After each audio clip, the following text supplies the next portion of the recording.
Good morning. कैसे हैं आप लोग? मैं श्वेता। आज आपको हातिम के दूसरे सवाल का आखिरी वीडियो सुनाऊंगी। तो चलिए शुरू करें।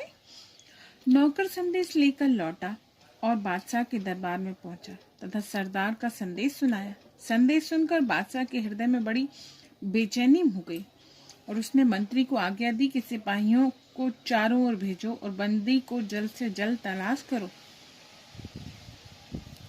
बादशाह की आज्ञा अनुसार बहुत से सिपाही खोज करते फिरे रहे थे और हातिम हुस्ना परी के साथ बाग में मौज कर रहा था।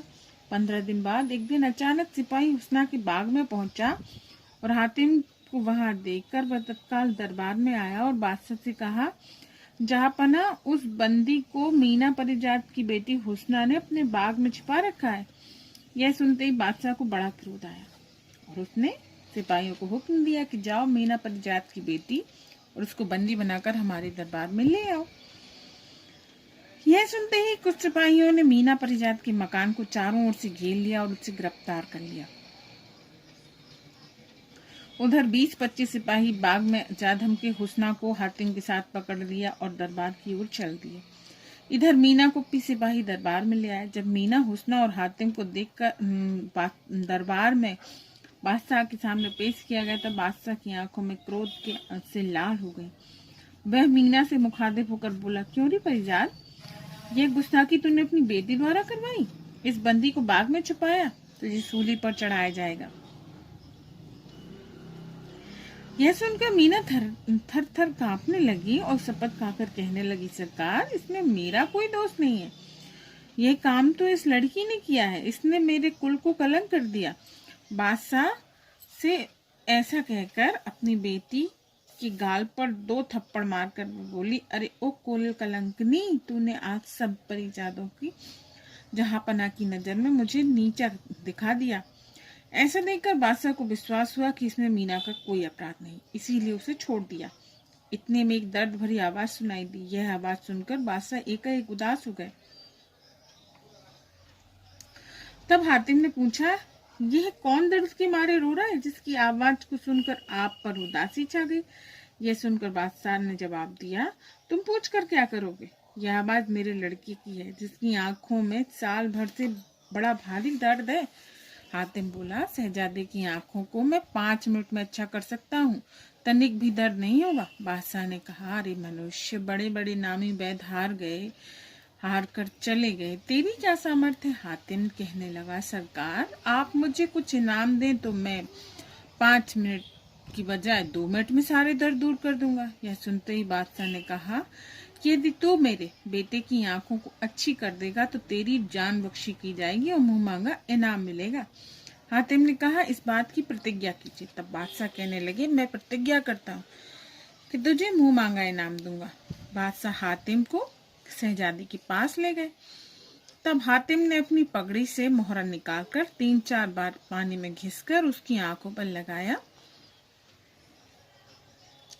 उसके लगते ही शहजादी का सारा दर्द दूर हो गया। शहजादा हंसकर कहने लगा, अब मेरी आंखों में तनिक भी दर्द नहीं है, परंतु दिखाई कुछ नहीं देता। हातिम ने कहा, मैंने दर्द की बात कही थी सो दर्द दूर हो गया। अब बादशाह कहने लगा, हे प्यारे, दर्द दूर किया है तो दिखने की भी कोई दवा दे दे, तू तो बड़ा भारी वैद्य है। हातिम कहने लगा, जुल्मात की एक पेड़ है जिसका नाम दृष्टि प्रकाशन है, उस पेड़ का पानी मंगा दे। यह सुनकर सब थर्रा गए। सिपाही भी गिड़गिड़ाने लगे, सरकार क्षमा कीजिए, हमसे ये काम नहीं हो सकेगा। बादशाह निराश हो गए। तब हुस्ना परी कहने लगी, जहांपना, व्याकुल न हो, यदि आप मेरी जान बख्शे तो इस मनुष्य को मुझे सौंप दें, उस पेड़ का पानी मैं लाऊंगी। बादशाह बोला, अच्छा हुस्ना, जो तूने मांगा वह मैंने दिया, तू जा और उस पेड़ का पानी ला। यह सुनकर कई सखियों को साथ ले हुस्ना वहां से उड़ी और उड़ते उड़ते 40 दिन में अंधकार नामक स्थान पर पहुंच गई। वहां जाकर देखा कि नूररेज पेड़ इतना ऊंचा है कि जिसकी चोटी आकाश तक पहुंची हुई है, उससे पानी टपक रहा है। संयोगवश उस समय वहां कोई रखवाला नहीं था। हुस्ना ने निर्भय होकर नीचे उतरकर एक शीशी में उससे पानी भरी और तत्काल उड़कर वापस चल दी। इतने ही में हलफास देव, जो उस पेड़ का रखवाला था जिसके साथ हजारों देव थे, वहां आ गया। उसने बहुत तेरा हो हल्ला मचाया, परंतु अब कर क्या सकता था। हुस्ना परी प्रसन्न होती हुई दरबार में पहुंची और बादशाह के सामने में पानी भरी शीशी रख दी। हातिम के हाथ में शीशी देखकर बादशाह कहने लगा, हे प्यारे, अब तू मेरे बेटे की आंखों की रोशनी ला दे। हातिम शहजादे के पास गया और शीशी के पानी से मोहरे को घिसकर उसकी आंखों में लगाया। फिर ऊपर की पट्टी बांध दी, जो 8 दिन बाद खुली गई। पट्टी खोलते ही शहजादी की आंखों की रोशनी लौट आई। मैं माता पिता के दर्शन करके हातिम के चरणों में गिर पड़ा। हातिम ने शहजादे को छाती से लगा लिया। यह देखकर बादशाह ने भी हातिम को अपने गले लगा लिया। अब तो सारे शहर में आनंद छा गया। खुशी के बाजे बजने लगे, नाच रंग होने लगे। महरू परीशा हातिम से बोले, हे प्यारे, तूने यह काम किया, इसे कोई भी नहीं कर सकता। अब तू मांग, क्या मांगता है? जो मांगेगा वही मिलेगा। हातिम ने कहा, अपना मोहरा दे दीजिए। बादशाह बोला, अच्छा, मैं जान गया, यह मोहरा तुझसे हारस की बेटी ने मंगवाया। यह ले, तुझे देता हूँ, परंतु सदा के लिए यह उसके पास नहीं रह सकता। काम होने पर किसी न किसी के हाथ मंगा लूंगा। हातिम ने कहा, उस विरह के मारे शहजादे की शादी हारस की बेटी से हो जाए, तब चाहे तब मंगा लेना।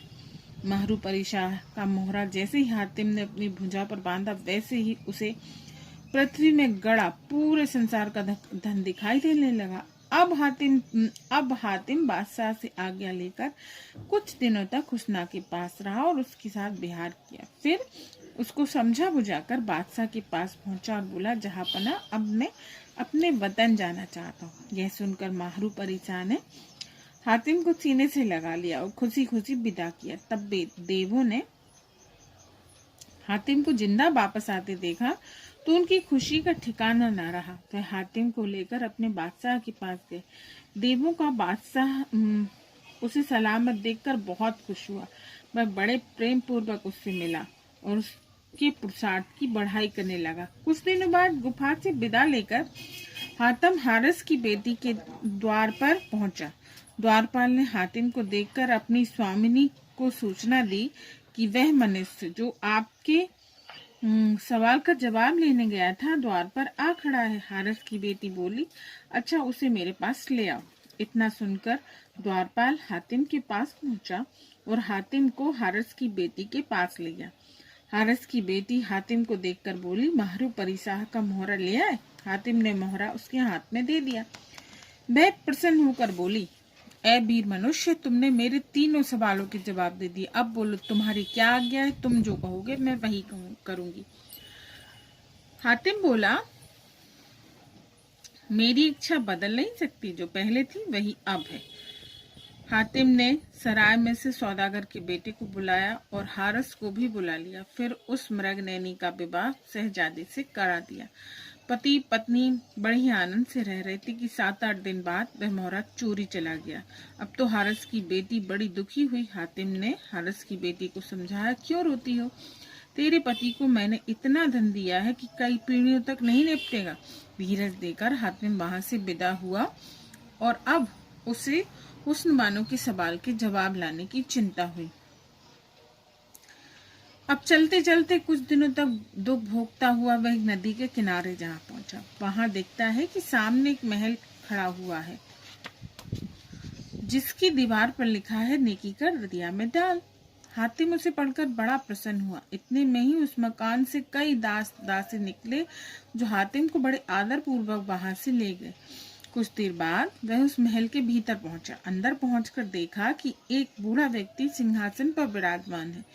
वह उठकर हातिम से मिला और बड़े सत्कार से भोजन कराया। यह साधारण भोजन नहीं था। जब हातिम भोजन कर चुका तब उसने उस वृद्ध से पूछा, बाबा, उस दीवार पर नेकी कर दरिया में डाल किस लिए लिखा है? यह सुनकर बूढ़ा बोला, पहले मैं बहुत बड़ा लुटेरा था और मुसाफिरों को लूटा करता था, परंतु शाम को 2 रोटी घी में डुबो कर ऊपर से शक्कर रखकर इसी नदी में डाल देता था। फिर कहता था कि यह काम मैंने परमेश्वर की राह में किया है। जब यह काम करते करते बहुत दिन बीते तो मैं बीमार पड़ गया। एक दिन मेरा जीव शरीर से निकल गया। तब यमराज के दूत मुझे नर्क में ले गए। तब तक वहां धर्मराज के दूत भी पहुंच गए। कहने लगे, इसे हम नरक में नहीं रहने देंगे, क्योंकि यह स्वर्ग के योग है। इतना कहकर वो मुझे स्वर्ग ले गए। मुझे देखते ही धर्मराज बोले, इसकी तो आयु अभी बहुत है, इसे यहाँ से ले जाए, और इसी नाम का दूसरा प्राणी है, जाओ उसे ले आओ। यह सुनकर दो सुंदर युवक मुझे जहाँ पहुंचा गए और कह गए कि हम वह दो रोटी हैं जिसे तुम भगवान की राह में नित्य नदी में डालते हो। अब मुझे होश आया और मैं उठकर बैठा। तब अहद किया कि हे प्रभु, आगे मैं ऐसा कोई कर्म नहीं करूंगा जो अप्रिय हो। फिर मैं पहली रीति के अनुसार दो रोटी नदी में डालने लगा। मुझे 200 दिनार किनारे पर पड़े मिले। मैं उन्हें उठा लाया। दूसरे व तीसरे दिन भी उसी प्रकार 100 दिनार मिले। फिर इसके बाद एक रात स्वप्न देखा कि अति शोभायमान पुरुष मुझसे कह रहा है कि हे भक्त, तुझे भगवान की आज्ञा है कि 100 दिनार प्रतिदिन तुझे दूं, जिससे तू अपने में खर्च ले, बाकी ईश्वर की राह में कर। इसके पश्चात मेरी नींद भंग हो गई। तभी मैंने यह मकान बनवाया और उसकी दीवार पर लिखवा दिया कि नेकी कर दरिया में डाल। 100 दिनार अब भी मुझे प्रतिदिन मिलते हैं, जिसको मैं थके हारे मुसाफिरों बद्दीन दुखियों को बांटता हूँ। इस काम के पश्चात मैं परम पिता परमेश्वर के ध्यान में मस्त रहता हूँ। हातिम ने पूछा, हे बाबा, इस मकान को बने कितना वक्त हो गया? इतना सुनकर मैं बूढ़ बोला, अब इसे बने 100 वर्ष हो गए हैं। अब 100 वर्ष मेरी अवस्था में और शेष है। यह सुनकर हातिम उस बूढ़े के पास केवल 3 दिन ठहरा। चौथे दिन वह विदा होकर शाहबाद की ओर चल दिया। चलते चलते वह एक जंगल में पहुंचा तो देखता है कि एक पेड़ के नीचे एक काला सर्प श्वेत सर्प को मार डालना चाहता है। यह देखकर हातिम ने ललकार लगाई तो काला सर्प भय के मारे भाग गया और श्वेत सर्प पेड़ के नीचे रह गया। कुछ देर बाद श्वेत सर्प पेड़ पर चढ़कर मनुष्य का रूप धारण कर हातिम को सलाम करने लगा। अब तो हातिम को बड़ा आश्चर्य हुआ। उसने पूछा, क्यों भाई, तुम कौन हो? वह बोला, हे प्यारे, मैं जिन्न हूँ। इस शहर का बादशाह मेरे बाप का दास है, जो सब अभी मुझे मार डालता। यह अकारण ही मुझसे विरोध रखता है। आज तो तू ना आता तो मेरे बचने की आशा ना थी, इसीलिए ईश्वर तेरा भला करे जो तूने मेरी जान बचाई।